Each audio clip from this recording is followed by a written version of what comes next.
Hello and welcome to Critical ReRoll, the podcast by the critters for the critters.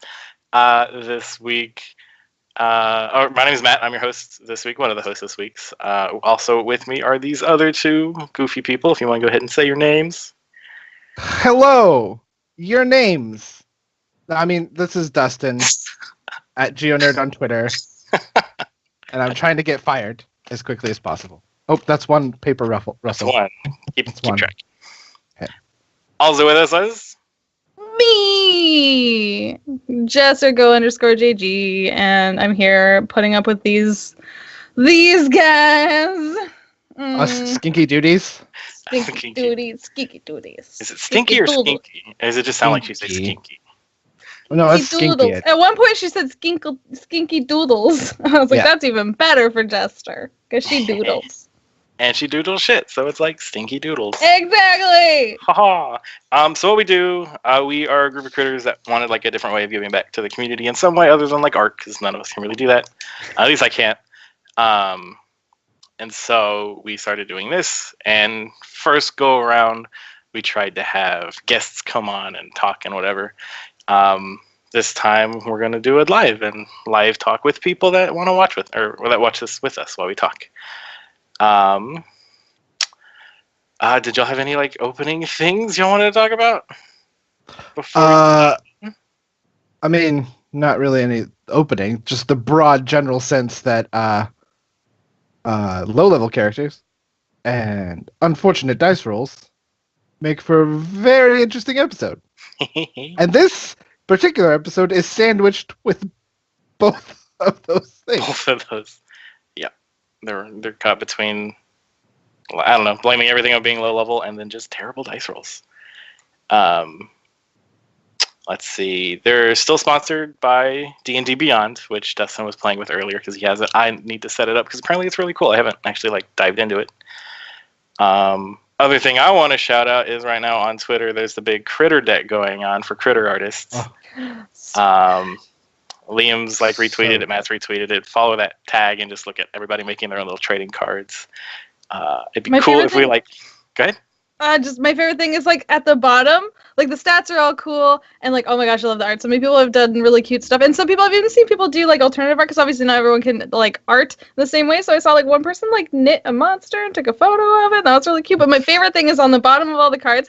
Everyone put a quote or a feat, or I've seen several people who have disadvantage to puppies or something like that, and it's just my favorite. I love that so much.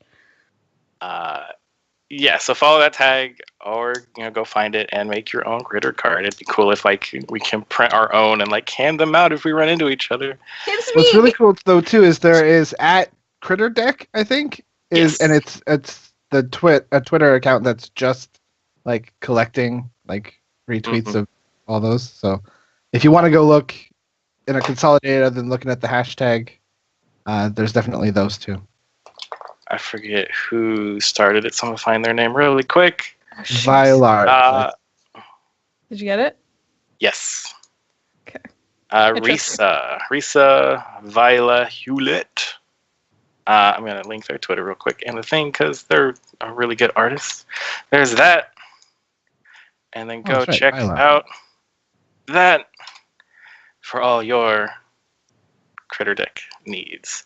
So this episode picks up right where the last one left off, as episodes tend to do. I keep wanting to say Vox Machina, but they don't have a name. The Trash Family. Oh yeah, our lovable Trash Family. They start off writing an initiative with the Crown's Guard that had become zombie husks last time. And this is where we get only our second instance of combat, and everyone is still kind of getting a feel for their character, what they can and can't do, and mainly how much damage they can and cannot take. Which isn't a lot. Yeah, I think the max is still Yasha, and she's not even there. She's 27 some odd. Yeah. Yeah, they don't have their tank, their real tank right now. Right. Which I still think that's funny. Last time she was crucial because she was Pike, she was the healer, and then this time she's crucial because she's the tank and she's not there. Blind spot. Give us our Ashley back. Give us Ashley. Also, what else happens? This is kind of the episode. There's also more firsts that happened during this combat. We had our first person go unconscious. Molly Mock, we got taken down. Which he's going to be like super disadvantaged because with Blood Hunter, when you activate your Crimson Right, you lose your level and max hit points. Like you can't get those back until you drop the right. So it's kind of fortunate that Matt didn't let him do his double, like slice on his neck. He wouldn't let him do the action as a bonus action, right? Because he wanted to come out and sort of like double slice himself. Which I'm confused now where they are, because like first time he pulled him out of his side, and this time he pulled him out of his back. I think they're like, switches his scabbards around. Yeah, wherever he wants. He's do like semaphore with his blades. The other thing that leads to a detriment to blood hunters is that if you want to boost your blood maledict, you take a D4. It depends on what level you're at right now. I think it changes because your blood hunter dice changes as you level up. Correct. Like bards. Yeah, I'm glad they kind of clarified that, because when I was playing mine, I took the full amount because it just says like you take an amount of damage equal to your Crimson Right die. And so mine was a D6, so I kept taking 6 damage, but I guess you're supposed to roll it and then take that damage. So I'm glad I know to do that better. This was like the first thing of like really bad rolls, because they like there was like wasn't there like a legit 1 and a 2 and there this was the double ones because Sam and Laura had swapped die. Yeah. And they both rolled 1 on initiative right off the bat. Yeah, and one of my favorite things is like Laura right away was looking around the table. She's like, "What's new? What do we need to like get rid of?" Like looking for the bad luck thing. Like Laura just like zeroing in on like what she can like blame. Yeah, which I love too, because the whole ad for that day was Sam mocking Laura's dice. Like her whole thing. The word has escaped my brain, but superstition about over dice. Like everything has to be right, everything has to be thrown right. I like this comment. Blood hunters, the monsters can't take your hit points if you do it first. It's very true. Yeah. So the initiative, it ended up going Bo, Caleb, Molly, Knott, Jester, and Ford. I like how they both rolled 1s and still go before Travis. And then let's see, they have that little retcon bit. So how do you guys, have y'all ever been in a campaign where there's like a retcon similar to that? Because he had the zombies move and then later like put them back, and it kind of could have adjusted how the battle ended up going. Yeah, like I don't know if anything, I mean, I might not remember of all the little battles that we've been in, but sometimes my DMs have figured out they've made a mistake and then just like changed it like after the fact. But that one was a pretty big, he messed up the initiative thing and he let them rewind all the way back to that. Like, I don't think I remember a time when someone's retconned that much in like a battle based off of a mistake that the DM made. Right. Most of it's just forgetting an ability, like for the big bad boss, and then like, oh, I forgot to, add this much damage. Yeah, I forgot to like waste you like this round, but I remember that I have that now, so yeah. Yeah, I like the change going back though, because the horses were pretty crucial after the fight. So yeah, Molly Mock ends up going down to one of the zombie husks and is brought back by nothing because nobody has any healing spells except for the cleric who used them for mischievous. Well, no, she used them. Well, yeah, for 2 disguised persons and 1. Was it 2 disguised persons and 1 detect good and evil, or 2 detect good and evil? No, I think she only cast detect evil once. Okay. But then we find out that the cleric doesn't even have a healing kit, and I think Sam outed her on not being proficient in medicine, which is the best. He did. Well, and I like the way they played it off too, whereas like Jester's never had to be in this kind of role before, and especially like Bo being very aggressive about this is your role. Right. This is what you're supposed to be doing. She's like, sorry, I've never traveled around with a group of people that were just dying all the time. Like, no, as far as she's got the proper priority, she's got, donuts before healer's kit always. I mean, because she's like, I don't have a healer's kit, but she had just like a pack of donuts in her bag or something like that. Yeah. It was a nice. You have a 6-pack of donuts, but you don't have a healer's kit. I mean, that was a good line from Bo. I really liked that Travis sort of shamed Taliesin for like the dice rolls, the fact that he died, because he was like, because Taliesin gave Matt the golden snitch, and the golden snitch was rolling really well against him, and Travis just started like shouting. He was like, what do you say? He's like, look what you did! Like, you did this! Like now it's coming back to bite you in the anus. And I was like, good choice of words, Travis. Yeah. Really, really colorful there.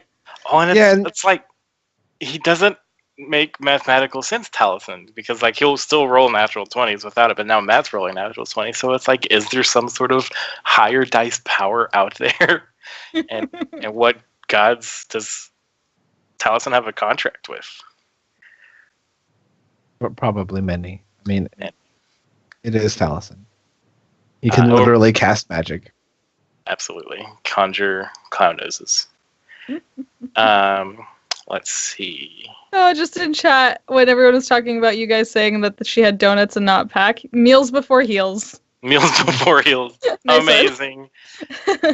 That needs to be a shirt. And submit it to them for making the things. Let's see. I did. So Beauregard is super suspicious of Molly Mock the entire time. Yeah, I have that in my notes too. Like this Molly Bow thing. Yeah, so Molly comes out and is immediately able to just kill one of the zombies, and he kind of like tries to brag a little bit to Beauregard, and then Beau makes the comment of like, it kind of makes me trust you less, and I'm just like, what? He just saved your butt, but maybe she's in the mindset of like, how did he know how to kill it so quickly? You kind of get the sense that she expects, because he was in the circus, that he should be knowing more. Like there's either, and he has been kind of. I mean, we have, from a character standpoint, Molly has been very fun with historical biography answers. Sort of, either he's got the bloodline, or he hasn't really been so forthcoming with information. You can see how Beau could possibly be like, well, all this stuff is obviously centered around the circus. How come you don't know anything? What are you hiding? Which, could be. Yeah, no, that makes sense. Yep. It's just fun to see more parallels from the last one, because Keyleth and Percy were like best friends, and now they're enemies. Not even friends. Yeah. Just enemies. Yeah. So battle's ended, and they talk to Orna a bit. She decides to stay, and they decide that they need to get rid of the bodies. And the Knot Sisters. The Knot Sisters. The Knot Sisters take off, ditched. and they all just they're just bouncing. And it's like, yep. So how did you guys feel about that? Like, suspicious? Were they like? Did they just jump at the opportunity? Do they have something to hide? I mean, they probably have something to hide, but not like related to what's happening at the carnival. I mean, they are. I mean, they could be using the circus as a way to, escape from something. And then when the threat of, retaliation from guards, because guards died here, they feel that they're not safe in the circus anymore, so they just take off. I mean, that's how I kind of read it. Yeah, that's my assumption too. Just that they knew they were going to be targets. Like, I feel like they knew that it was only going to get worse at this point. Like, they were already, kind of in trouble. And like, I mean, they didn't know. I don't think they knew to the level. Like, we actually heard some of the guards saying, "I wish we could just kill them all and be done with this." But so I don't think they ever heard that. But like, I'm sure they would have started to get that sort of feeling. They would have had an idea that they weren't going to be treated well. And so like, I don't think anyone was going to hold it against the Knot Sisters for just like piecing on out of there. True. Then you have Knot being the voice of reason, like, we're fugitives who haven't committed a crime, but if we do this whole ditching the bodies thing, we will be fugitives who have committed a crime. Mm-hmm. But they all kind of are quick to agree, like, let's just steal these horses and get going. Someone bets the sisters are secret Yuan-ti. They did have a lot of snake symmetry. That's what I said from the first day. Yeah, I'm with you, Axe Lobo. You're totally...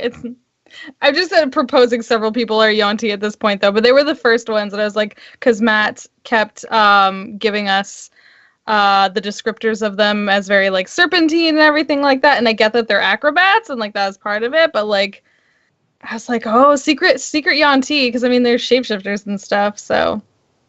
I mean, as I said last episode that I guessed it in, I just want Yuan-ti. Like, yeah. Please. Just everywhere. Let's have them. Give us our snake friends. Yeah. They're in more and more of the, like, D&D resource books now, and we haven't had enough of them, so let's just have some. Right? Mm-hmm. Give me more Yuan-ti, give me more Githyanki. I really want Githyanki and, yeah. Both of the Githyanki and the other one. Githzerai. Yeah, Githzerai. One of my first introductions to D&D was a podcast, Drunks and Dragons, and one of the characters was that, and he kept calling himself a space pirate. I'm like, I want to be this. So Orna decides to stay behind. She thinks she can kind of explain what happened, and then good on Laura as Jester for, like, reminding her, like, you can't say that we were here. We were never here. Let's see what happens after that. No, you can go ahead and say, like, just before that, but I just love that, like, when they were like, hey, we have to, like, get rid of these bodies, hide these bodies. I like that, like, Bo had to drag one, but Jester just lifted the other one up. She was like, yeah. And I want in an episode for us to just have, like, strong Jester just, like, lifting up Ford and carrying him around, because, like, Ford's strength's actually much lower than hers, so, like, I just love the premise that we're so used to, like, we imagine Travis as Grog, we just can't help it, and I feel like I see so many people draw Ford as, like, like, huge, but I can't help but imagine, like, Ford is so much more slim and stuff like that, and I just want Jester to lift him up and carry him everywhere. I 100% agree with you. I want Jester to be lifting more people. Lift all the ladies and all the guys, please. And I like the idea of seeing Ford as definitely not, like, the muscular sort of, because everyone kind of like Grog. But then also lots of people like half-orcs as being muscly. But, warlocks I always tend to see, like, sacrifice a little bit of something for, making pact with, things and maybe, strength or whatever. Mm-hmm. Not that. Even if Ford is an orc or not. I mean, whatever. We can talk about that later. when we get to the Ford section. Yes, soon we'll throw it to Jess. Oh my god. We're gonna Ford escape. We're gonna Ford explore. We're gonna Ford explore his backstory. Don't ask us to dodge any questions. to switch. Yeah. Okay. Sorry. Let's head forward at ramming speed. Yeah. So they hop into the carts, and Ford gets his Mustang, his Shelby. I do like this part. So they're in the carts, and they decide to drop the bodies off at the waterfront. And who is it? Everyone else but Caleb and Molly Mock are, like, doing active things. Jester's, like, thinking about going to hide the tracks. Other people are looking for tracks of the frog, and Molly Mock wants to use kind of his blood hunter feat, the whole hunter's bane. But then Matt kind of keeps that ruling on, if you do this, you're going to break your short rest and don't get any of your blood maledict or your hit dice. Same with Caleb using arcane recovery. So, like, as a DM, I like that he's, like, putting more restraints kind of early in the campaign to, like, keep things going. But then he finally lets him use it later. One of my notes here, I don't remember what prompted it, but I said Travis is finally getting to play D&D not as Grog, which was awesome and scary, but him playing somebody smart is awesome and scarier. Let's see, a lot of stuff happens. Let's just jump into to Ford real quick. Jess, over to you. Oh, really? We're doing this right now? Yeah, jump around. So like part one. We could do part one, but yeah, basically all that happens from this is they long rest. Yeah. And they get a book, and it's funny because Not just like has a bunch of gold. Oh, that was really good though. Mm-hmm. Like Caleb's trying to like swindle her out of the platinum flask. But like, yeah, like I'll give you more whiskey for this flask, and she's like, I like this one though. Counter offer. How much do you need? I like that she rolled for intelligence to see if she could even get the value of the platinum flask. It doesn't even matter to her. She's just like, it's shiny and it's my thing that I like got. It's my little thing, like my trinket. It's precious. Yes. Her trinket. It's her trinket. What were you gonna say, Dustin? I just before we hop into like the boat getting and we can start gushing about Textblade, I did want to just touch a little bit on components because I'm a wizard. Nice. And there's a little bit of stuff here that I kind of loved. I have in my notes just a couple things that I just wanted to kind of touch on with the Tox Machina before this. I think it was Marisha who had mentioned that Matt had told everyone to kind of be more open in describing their actions themselves, rather than Matt like always doing it, because he kind of wants to give them a little bit more of a agency with their characters, which exactly chromatic. And I really loved, especially Liam has really gotten into that with describing like the magic, like when he casts Firebolt, his hand blackens and flakes, and he casts Firebolt, and he's been definitely doing that, describing his chromatic orb. And then we get into something that most of my D&D campaigns just don't think about, because when you choose like a wizard, you can either choose a component satchel, or you can have an arcane focus, and this arcane focus is what's allows you to cast the material parts. Mm-hmm. The spell, the material parts that don't cost a gold value. That don't cost a gold value. But I do like that Liam is, and this is just the wizard nerd in me, is like being very RPE with his components. That's really all I wanted to talk about. Although I don't know how into detail I would have gone as a player with the components for something like, recasting Find Familiar. But I have, as my wizard, definitely taken some time to describe what I have, especially for the ones that require like a certain little thing. Like I had Liam's chest or whatever that disappears, and we would stow stuff in it, but I had like a little chest, and I like that little flavor.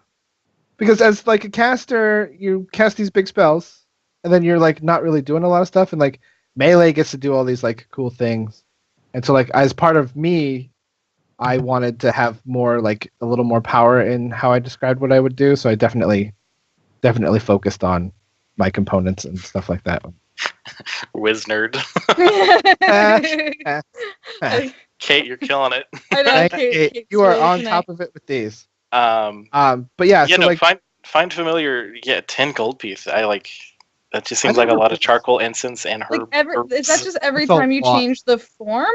Yeah, if you change the form. Is expensive. Basically, casting the spell. Right? Just early game though. Later game, you're like, whatevs, change form. But like early game, you're like, oh, please, like to have a new stuck? form. Yes, you're stuck as a sparrow for 3 more episodes. You're stuck now, bud. Sorry.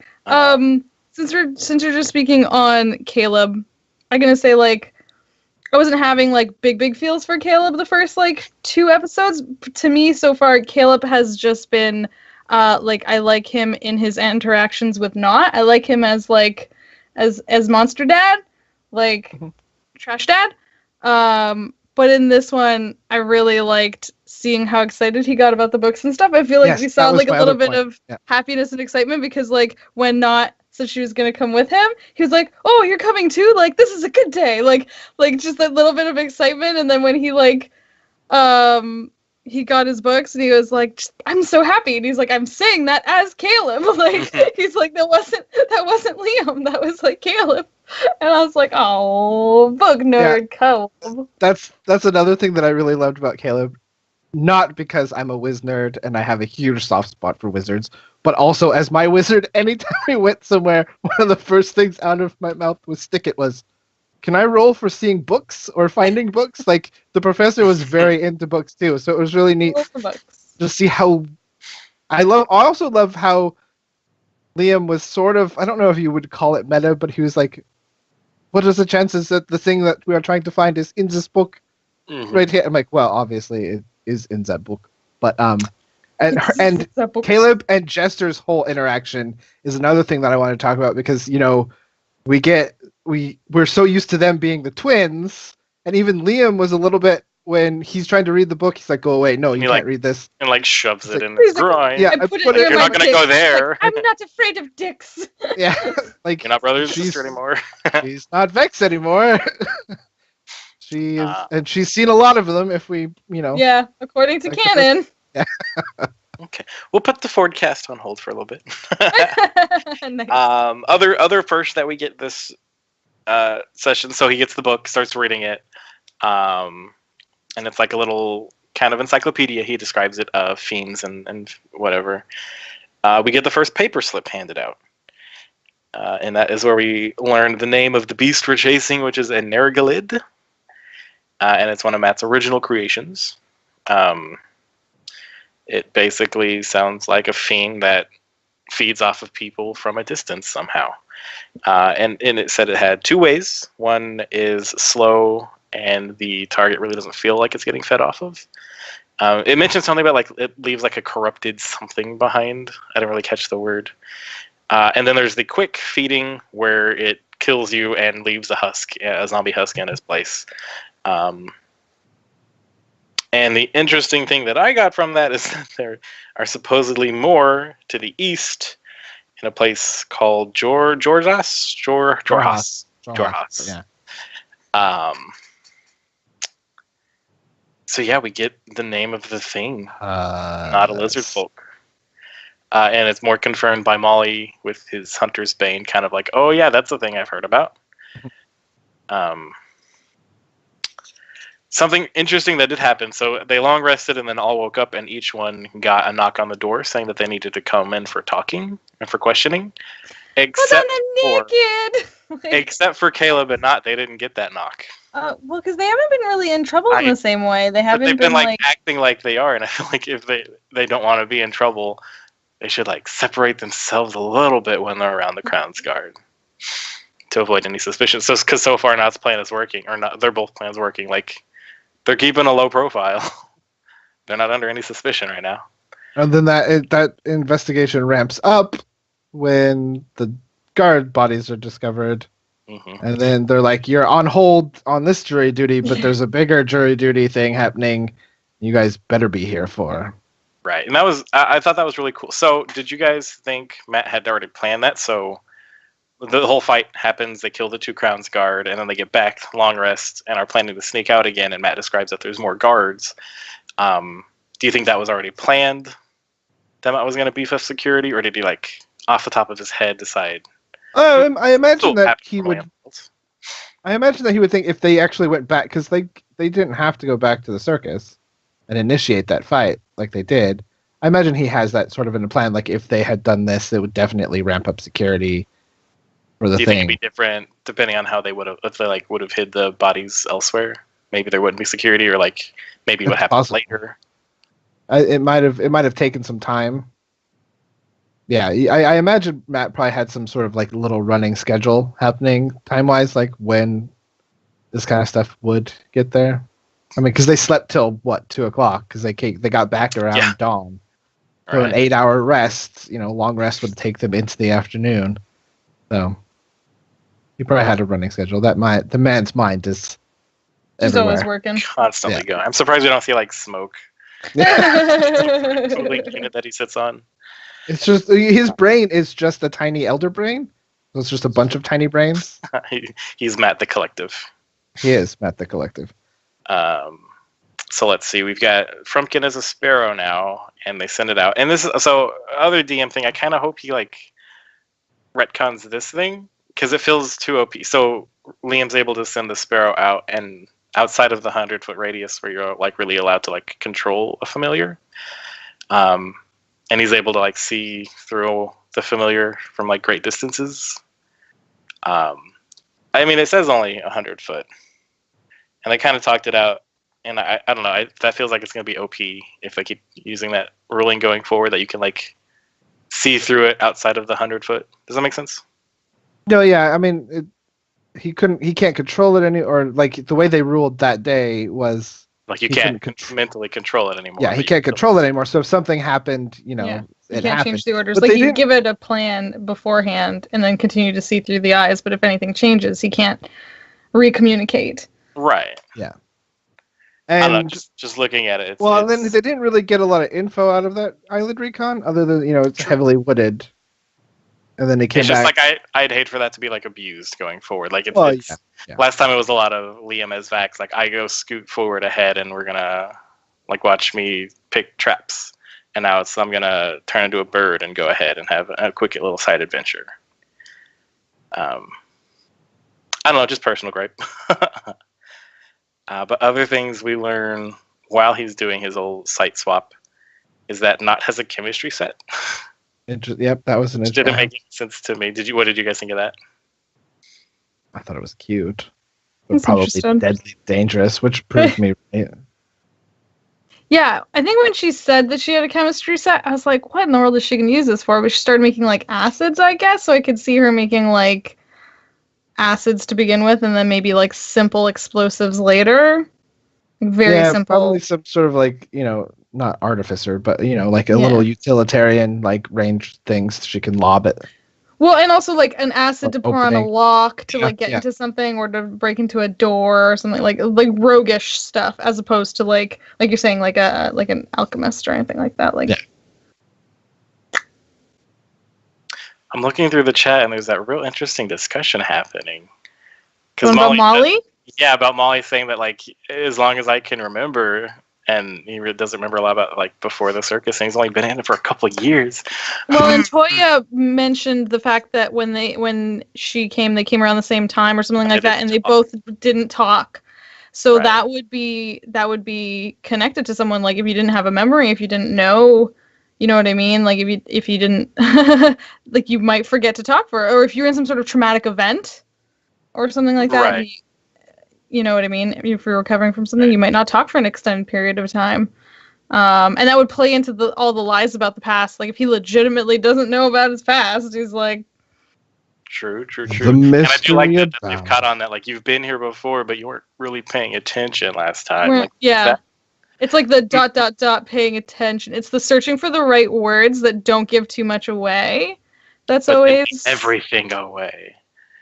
Molly's hiding something, but I don't think it's gonna be bad. Like, I definitely don't think Molly's involved with this at all. Like, no. Various way. Not at all. So afterwards, Nott burns a hole in the ground. And then Bo drills Molly more on like, how did you get your axe for the carnival? Which is just you have an act and you do it.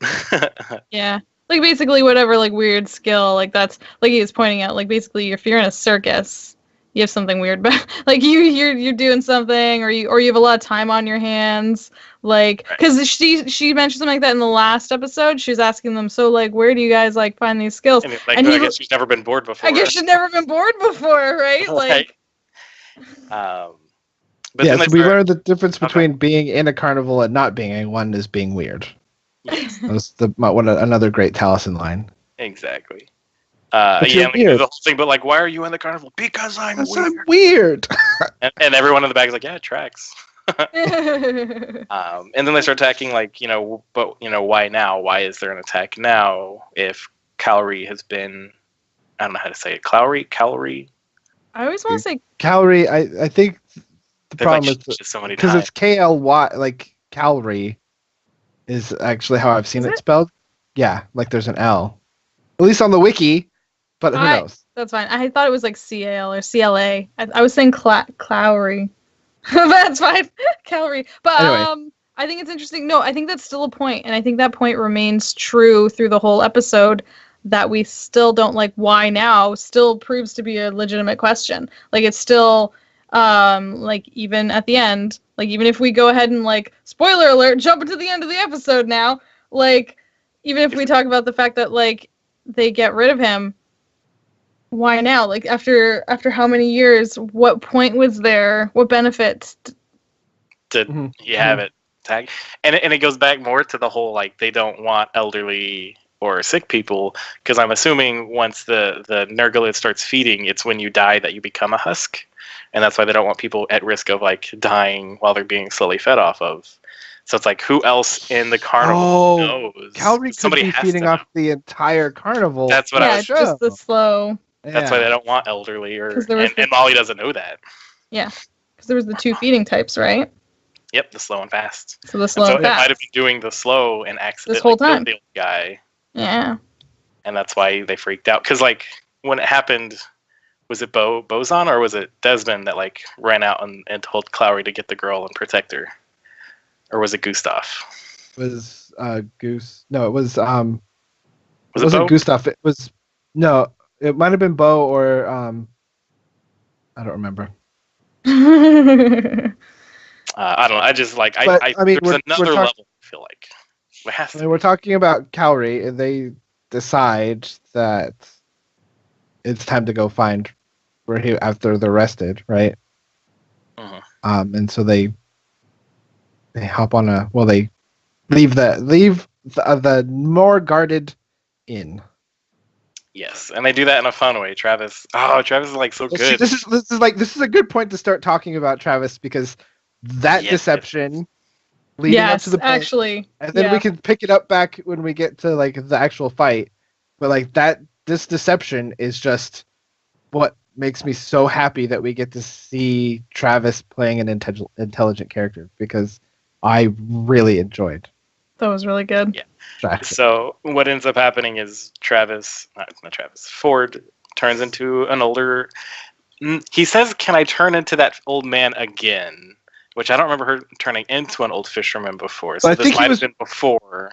I thought he was referring to the person they did the job for. Yeah, I thought he was referring to the dad.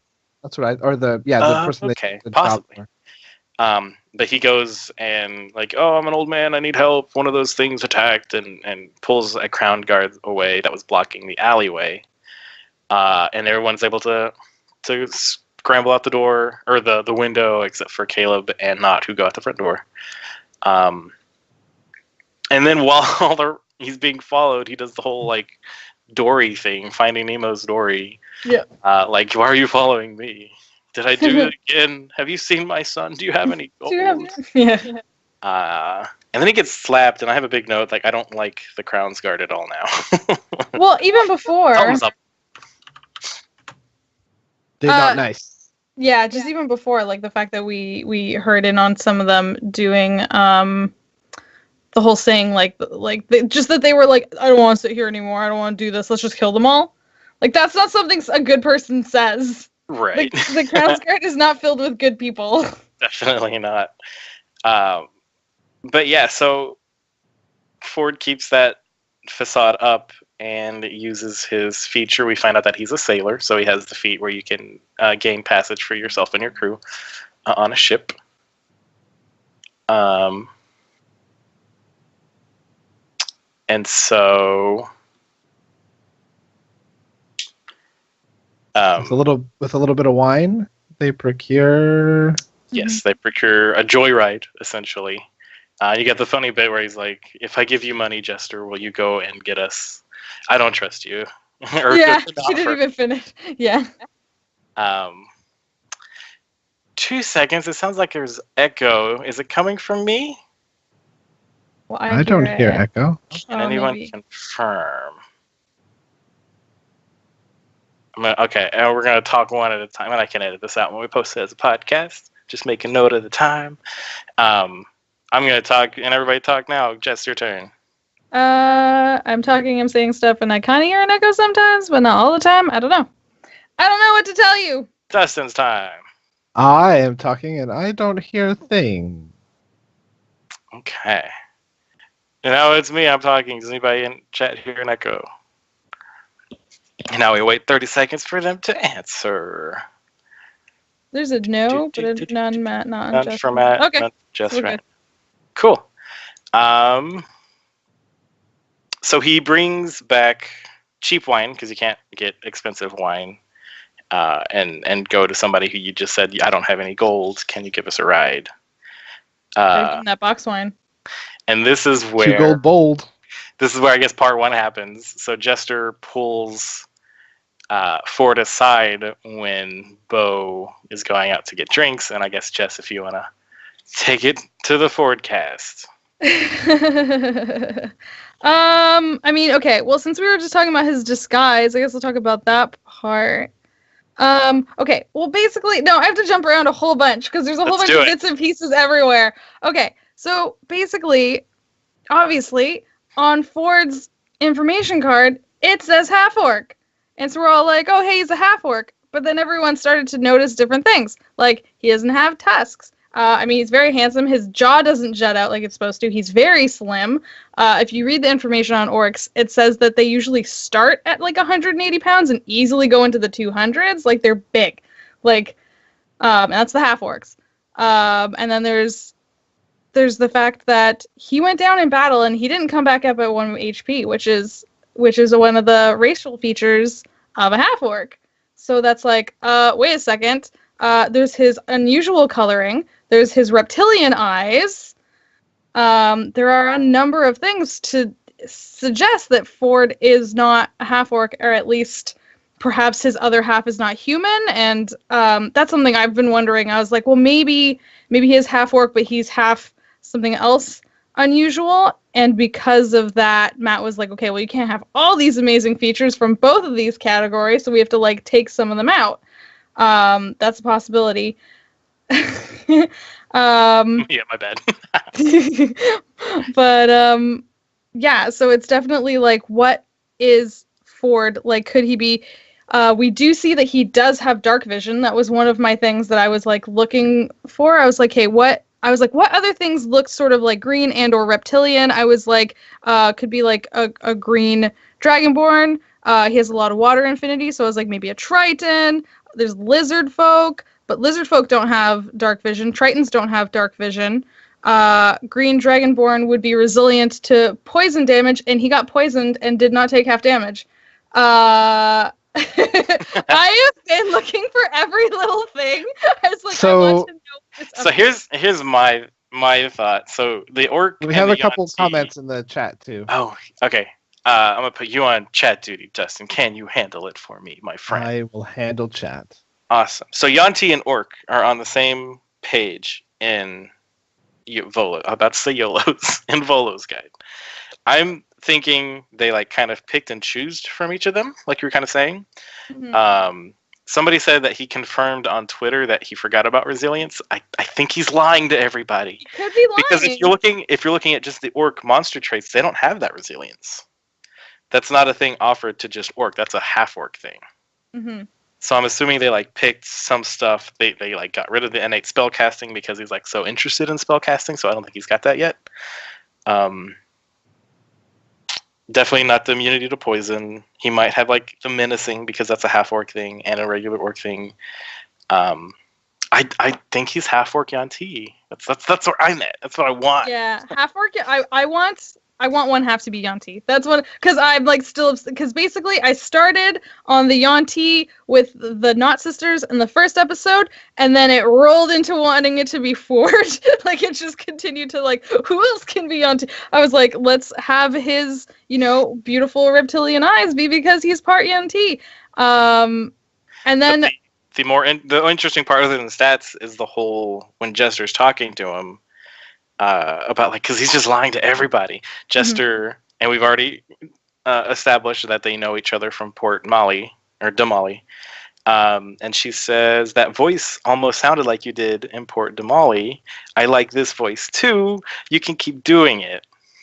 And then Jess pointed out to me earlier in the first episode, if they've already like been traveling with each other, why would Jester compliment him on like, oh, you're very handsome right now? In the first episode, she was very like, oh, you're looking very good. Like, you're looking like, oh, you're so handsome. But they've apparently known each other longer than most of other people. So why is it that day that she was like, oh, you're looking so handsome, you look so pretty, because he changed his face, because he has the mask from what's the name of it? Mask of Many Faces. Mask of Many Faces. So that's another option, that like he's just changing how he looks, and he could be something completely different from what we're seeing, and he's just messing with us with the stupid Mask of Many Faces. All right, that's what we got. Yeah. Okay, so I'm just going to handle chat a little bit. I think it was Hazywood who mentioned that, for the record, the cool two-tone coloring seems to be standard for Exandria's half-orcs. And then Lady Purple said he did tweet about that he forgot about coming back up at 1 HP. But I'm also going to say that, chat, you can throw us all the logical explanations, but there's at least 3 people here who enjoy wearing tinfoil hats, and there's definitely 2 people here who enjoy wearing tinfoil hats with little snake doodles on them, because we definitely want you on T show up in a place. My favorite like subtle thing is that it's Laura so far that's giving us people's story unintentionally. I would have Wildcard 3 the resurrected dead sailor. Yes, that's actually one that I've loved, because I love the idea. The second we saw like the barnacles and we have his sailor background and all that sort of stuff, the idea that because he got his patronage recently, because he is brand new to Magic and he has said that. So the idea that like something happened, he was in the port, he went underwater and he almost drowned or something like that, and he was saved by his patron and he committed to them, and now he has like, that is such an awesome theory. I love that one too. That's a big one. Like, excited. I know, it's so exciting that like that one. That's another one I really like. Ford is so ripe for theories now. I liked Grog, but I love Ford. I love Ford. Yes. They're all. Oh my God! Just to say he looks handsome. You're not looking too decrepit. Like you don't look as dead as you did the other day when you were dead. He's got to go put on his face and like it's an actual like sleep. Yeah. But like also, if you can't tell, we really are really excited about Ford. Yes. This is no longer Critical Reroll. This is the Fjordcast Ford Watch with Jess. Dustin. I think it was Deb who tweeted like. When it was during the episode when it was happening, when we got that lovely description of what his sword starts doing, and he went from a Ford Mustang to a Ford Stingray. That's also a thing. Clap.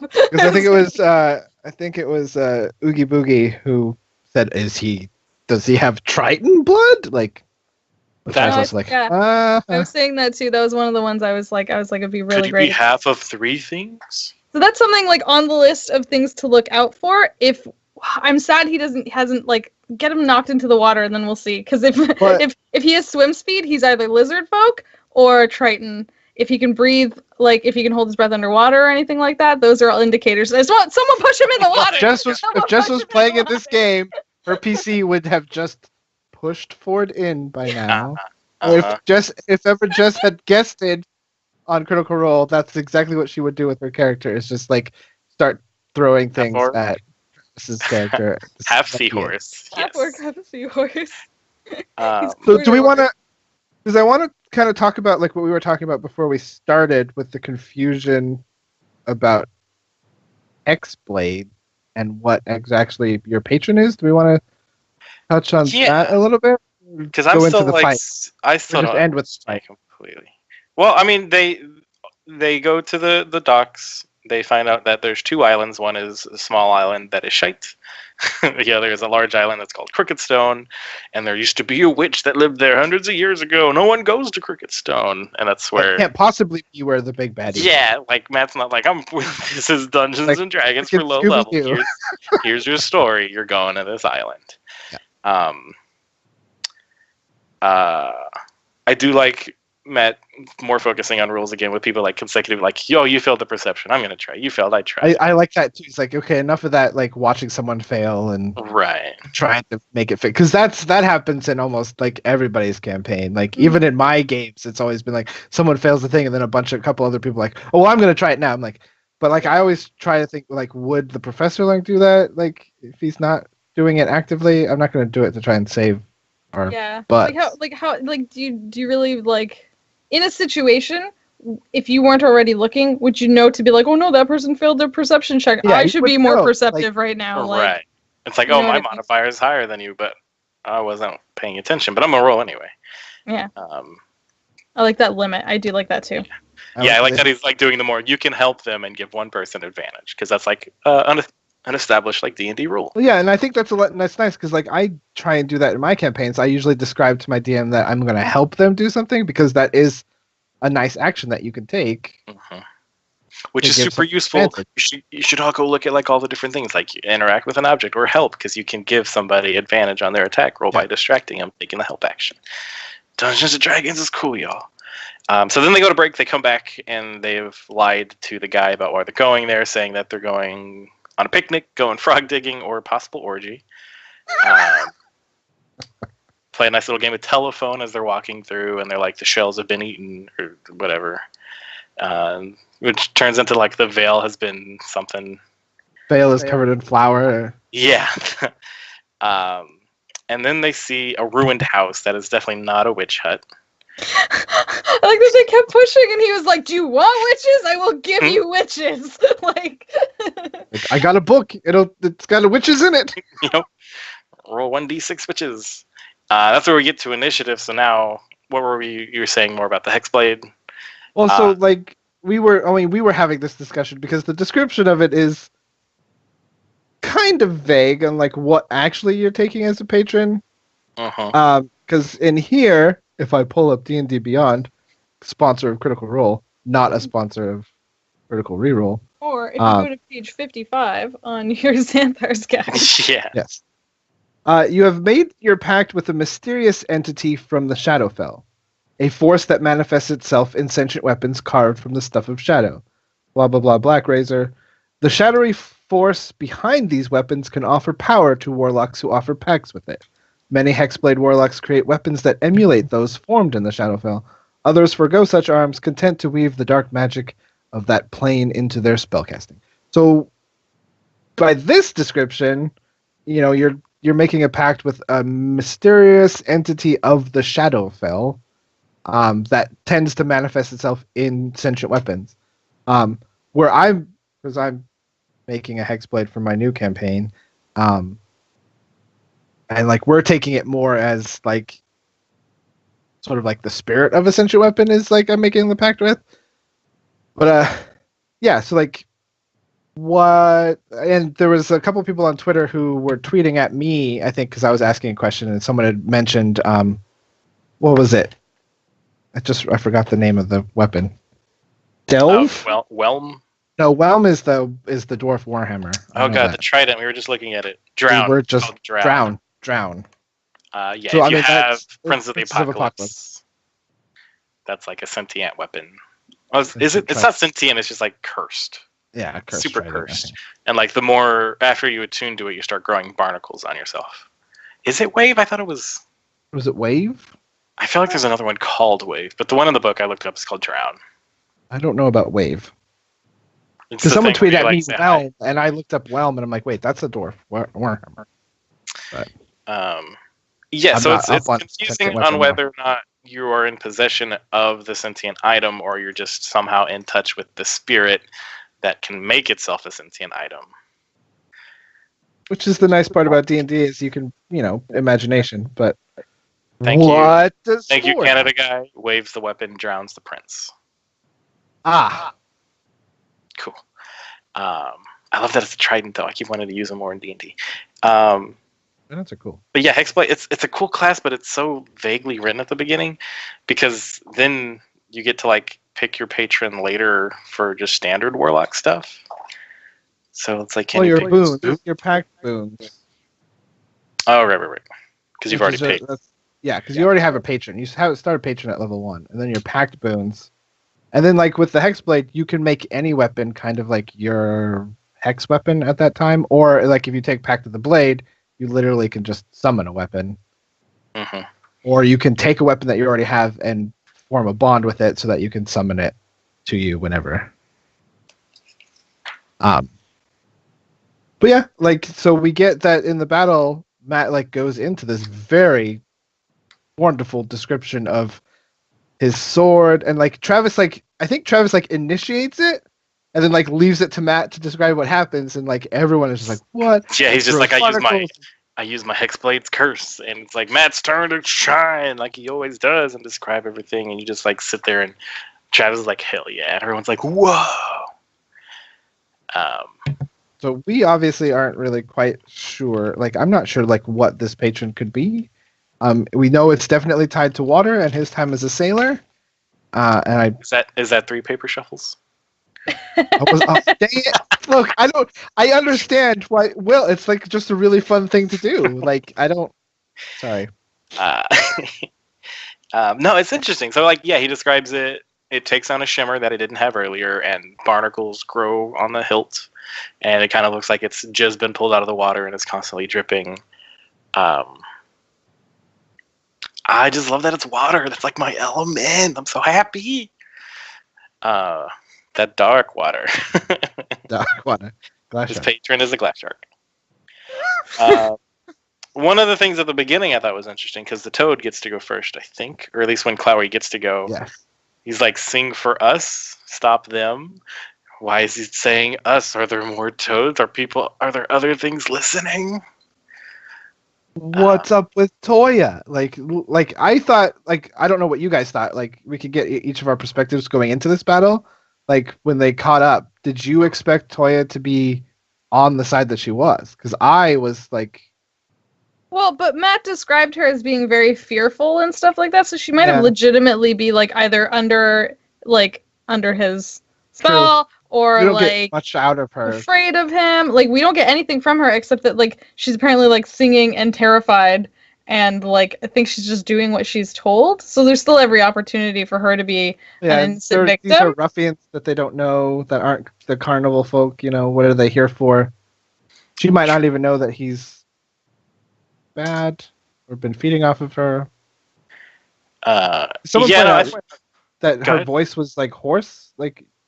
Yeah, when she talked normally, her voice was very like he kept doing that little like rasp. Yeah, for her. And he made a point of indicating that to them too. Yeah, right. And it is interesting because like Taliesin plays Molly Mock like he's best friends with everybody in the circus, but he's only been there for 2 years.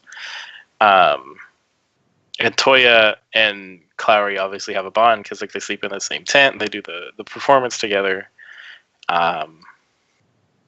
I don't know. He did describe her as looking scared in the situation, and that definitely didn't get lessened as Beauregard just tries to throat punch her. Yeah, I don't know. I thought it was interesting that she was still on Clowry's side because it didn't seem like she was like taken. But then, like, we don't know a lot about. Willingly. That magic singing voice too. Like, what? Like, she might not be all she appears to be either. Like the rest of the Carney folk. Mm-hmm. So there's still every opportunity for like her to be more the problem, but also for her to just be like she was just someone he was eating. Like, honestly, like he was just using her because she distracted people while he was like feeding during her act. True, he could be using her and like she's fearful for her life more so from him because she knows what he could turn her into. Or even just because she was like, you know, left alone, on the street and stuff like that. You know what I mean? You bond with someone when like you're like the people in the circus would have bonded together very strongly because they were all outcasts, and more so her with him because he was so protective of her and she perhaps hadn't known that for a long time. Like, true. Sorry, I just read chat. Thus began the theory that Toya is a dragon. As far as her like her singing voice versus her talking voice, it's kind of like a less common trope in media where like you don't expect them because of the way they talk to be able to sing that well. but it's kind of the similar thing. I would compare it to like how a British singer sings with an English accent type of situation. Mm-hmm. I don't think there's too much there. I don't think like the frog's feeding on her at all. I don't think she knows that he's been killing people, but she like wants to hear his side of the story, but like no, she's not going to. Or it could be Stockholm syndrome. That is also true. Well, then maybe without Calorie protecting her, maybe she'll be more open. Or maybe the group can get her in a place where, you know, because I don't think if the Queen's Guard or the the judge or whatever, like Lawmaster gets in there, like I don't think she'll talk at all. But maybe if Gustav and Bo and Orna, who knows? I mean, we'll see. We'll see what happens in this next episode. True. We did have.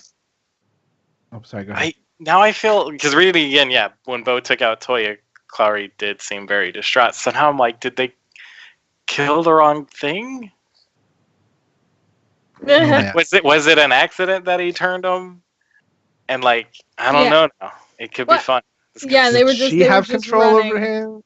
Like, oh man, who knows? I definitely don't think she had control. I think Calorie like legitimately liked how she sounded, and just like, I like your singing. You can do it more. Keep doing it. But now, like, was he like Ursula and the Little Mermaid? Like, sing for me. Yeah, but like, what is it about this location that made him kill, or was it just because there was an older person that snuck in? Yeah.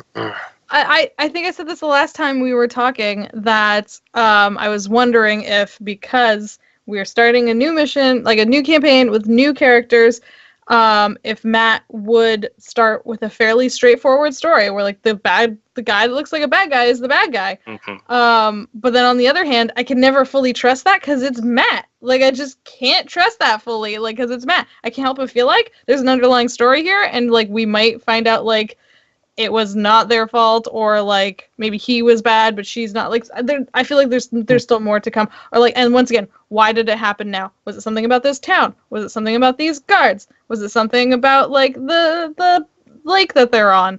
Like, all these sorts of things. Well, that's even we're in Wildmount now. We're in an area that has more of this like 14th century Gothic European sort of feel. Yeah, and the parables from Europe are never like exactly like Frankenstein's monster, all these kind of like, what is a bad thing in a world that has, who knows? I don't know. I think I was trying to be too poetic there, but it was a thought that came into my head.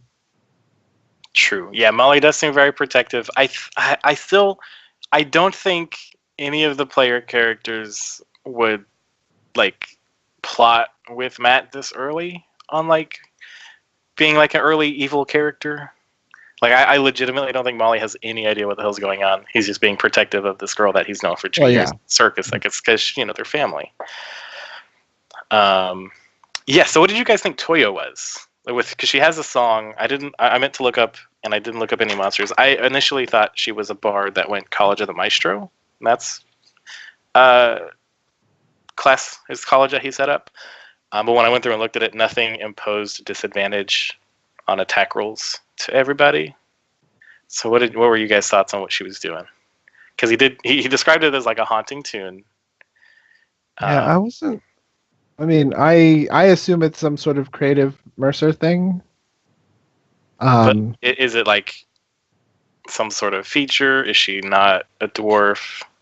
I was wondering if there was some sort of celestial aspect to it, just from the imagery like and everything like that. From like him saying like you hear a choir of voices, and it's this like, this beautiful. Toya and Asamar? No, sorry. Well, since you guys are saying that, and someone else in chat was like, "Do you think she's even like a little girl?" That reminds me of like when Jester and Not. Yeah, Jester and Not were talking about how they were doing so good with the good cop, bad cop, and they're asking all the questions. She's like, "Oh, I'm a little girl." Yeah, we confessed her to a little girl. But if she's not a little girl, and it's been sapping energy, and she's a big girl, that's just tripping. Oh, but she's a dwarf. That makes sense. And then Molly was like, "She's a dwarf. This is borderline offensive." This is like, Oh man. Are there new Bard stuff in Xanathar? Well, I mean, it could be something. It could be nothing. Like you're I saying, don't think it there's doesn't new need to be a Bard stuff. class. It could be a racial ability. It could be some people. Oh, someone in chat pointed out. Like I've heard this one before. Some people are saying it could be the Toya Tova connection. Some people are like, well, she's a dwarf. Tova was a dwarf. Like, is there something there? Like, it's so early. There's just room for us to go everywhere. There's room for us to throw theories around. Like, I don't know. Like, Not doesn't throw away her trinkets. Well, and then aside from all the craziness that happened with Ford and what is Toya, there I go. We also had a horrible, horrible battle with horrible dice rolls. Oh, yeah. And people falling unconscious and wizards getting the full wizard. Oh man, full wizard experience. Calorie jumped towards Caleb. I'm like, fuck, man, you are not far enough away. Sorry for that was the interesting thing, because like I feel in Liam's mind, because he was always applauding when Sam did like disengage as a bonus action. I fear that he's implanted that like so much that he can only do that as a bonus action, but he could like action disengaged and run away. Mm-hmm. Yeah, you can't disengage as your action. Like, right. He can get out of there. It's just my thing is like, wizard, no. Yeah, he's jumping to you. You didn't plan on that. But get away. Exactly. Get away. Immediately next level, take Misty Step. Get out of free card. Jail free card. Yeah, 2 people went down, and it kind of sucked because Ford ended up getting the how do you want to do this, and then immediately gets down by an imp with their awesome poison, which leads more to it being not a pure Yanti because they didn't have poison immunity. You could have one shot. I mean, just that poison ability basically could take him, because Caleb only has 12 hit points, and I think he hit for 11. He was already down, I think. Like literally that imp. What? Mercer's probably in here under a fake name laughing his ass off at us. All these doofuses guessing these wrong things. Or we're like feeding him new ideas. Yeah, he loves the fact that like we all are so crazy about this. I know he does. College of Whispers. I haven't heard of that one. Oh yeah, I just looked at it. It doesn't. It can charm people, but it can't. It doesn't give disadvantage. I didn't think when I just skimmed through it. I was like just looking for creatures disadvantage when I was reading through it. I don't know. I do like the idea that like this song, because she doesn't know where the song, or she knows the song came from her mother. Mm-hmm. Like, what's her lineage? Like, is she from some sort of like special bards that sing the song and it does this ritual, and that's why Toya and Clowry have this connection because it sounds familiar to Clowry. Ford's definitely a mermaid. Ford's a mermaid. Damn straight. Merman! Merman! I'm a merman! Ford's an explorer. Now we're just reading. Guys! Did you guys have anything else? Was there anything else you wanted to touch on? Chat. Thank you for watching. If you have any other last questions you want to hear discussed, throw them at us. The only other thing that I wanted to talk about is Matt. So everything goes horribly, but everyone manages to come out of the fight okay. But we also learn that Matt is going with milestone leveling, and that will be getting level ups at the end of story beats. So like we should be seeing a level 3 next episode, depending on if they finish the story with the Lawmaster and things like that. Because he mentioned that would be, and I thought that was I made the mistake of looking on the internet, and I see lots of people having their opinions about Milestone. I've played in a Milestone campaign, and it took us 2 years to get to level 20. Those of us who, we all managed to live, but I kind of like the Milestone kind of way, just because then everyone stays. I think that was the big problem with the last one, because everybody ended up. Ashley wasn't always there, or some people weren't always there, so they weren't getting, and everyone was like a different level. And it's just easier to keep track of if everyone just all moves up at the same time, which I thought is kind of neat. I did notice that. So Laura does one of the new Xanathar's cantrips. Where was it? Word of Radiance. It is kind of like Sword Burst, and there's another one that they kind of added. They added new spells that are just 5 feet radius, so just adjacent to you. She kind of used it and attacked 2 people at a distance. But it's a new spell. Like, no one's going to remember all that stuff just yet. She also did get called out because she was replacing her cantrips along with her spells every day. And Matt told her that she gets 3 cantrips. Because someone pointed out that if it was a homebrew or not, that because she used more than 3 different cantrips. Because she did Thaumaturgy, Spare the Dying, Sacred Flame, and now that's the 4th one. Yeah. So she thought with the daily preparing, she could prepare 3 cantrips. But I remember seeing that tweet where Matt was like, "No, you just have 3 cantrips." I honestly wouldn't have known that either. It's tough being a cleric early on because you can't really damage things unless you want to burn a spell slot. Sacred Flame. I do like that we now have Toll of the Dying, or Toll of the Dead, and Word of Radiance. So that's fun. Several people in chat pointed out wanted to talk about not natural 20 save of Caleb. Yeah, Thaumaturgy is not natural 20. Yeah, and that Caleb like the imagery that Matt makes is like you wake up and you feel it's cold and like something else, and he's like, and then you just see like not moving away from you. I love that, just like big. I just love Monster Dad and Little Knot. She is adorable and probably. Yeah. Thaumaturgy is tiefling. Sorry, I didn't mean to cut you off. Oh yeah, Thaumaturgy is true. Oh, that's another thing. Taliesin went the variant tiefling and has Vicious Mockery instead of that. Or instead of something else. I don't know where he got the variant from. There is variant. There's lots of different types of tieflings, which I never knew. Not perfect. What? Nothing's Matt saying that Caleb saw her all horrifying when he woke up. It's unacceptable because not as perfect and doesn't need to take this slander. Right. Well, I mean, the way Matt described it was different than the way Caleb saw it, because he woke up and breath of life and did the dancing lights thing on her. Yeah, we talked about the critter. We talked about the critter deck earlier, Kazimov. Yes, go check that out. But it's amazing. We love it. Yeah, we put tags up earlier in the chat. I guess we could also put it into the Twitter later. Yeah. But yeah, there's someone collecting them all together, and they're all amazing, and they're all the best thing.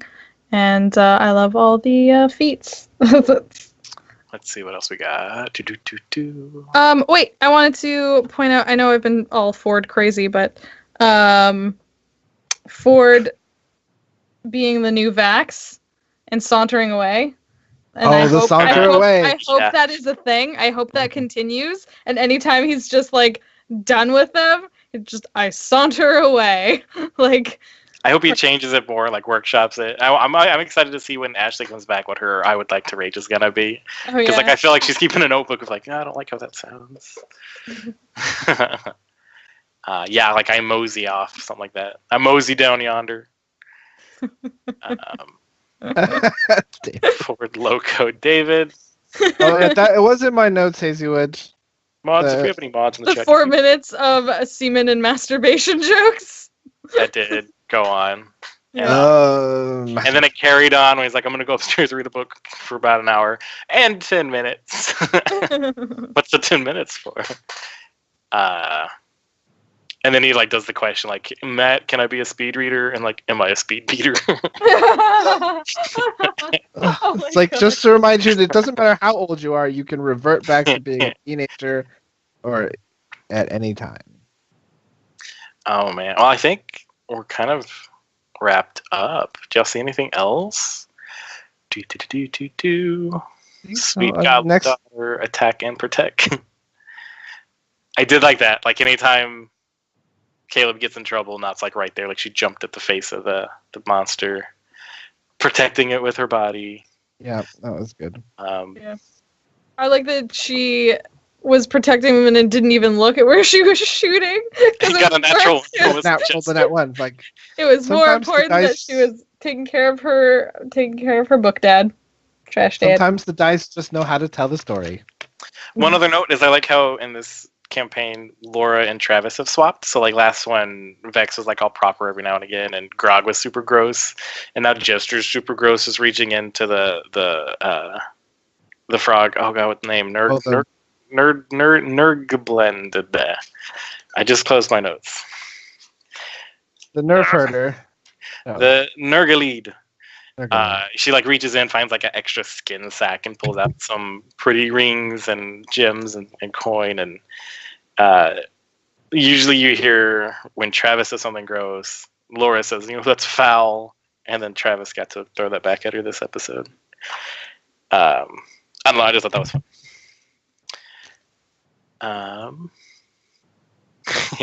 But yeah, I think that's going to wrap it up for us this go around. Thank you, everyone, for tuning in.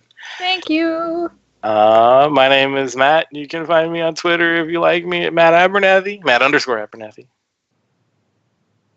My name's Dustin at GeoNerd on Twitter, and I saunter away. You don't mosey off. I'm Jess, go_JG, and thanks everyone who hung out and said all the awesome stuff in chat, and love chatting with everyone. It's the best. Yeah. We'll catch us again next week. As long as there's an episode, we'll cover it in the following Sunday. And check us out. We got Twitter. We'll post it as a podcast later. You can find it on YouTube. All Critical ReRoll. Thank you guys for watching. Everybody say bye. Bye.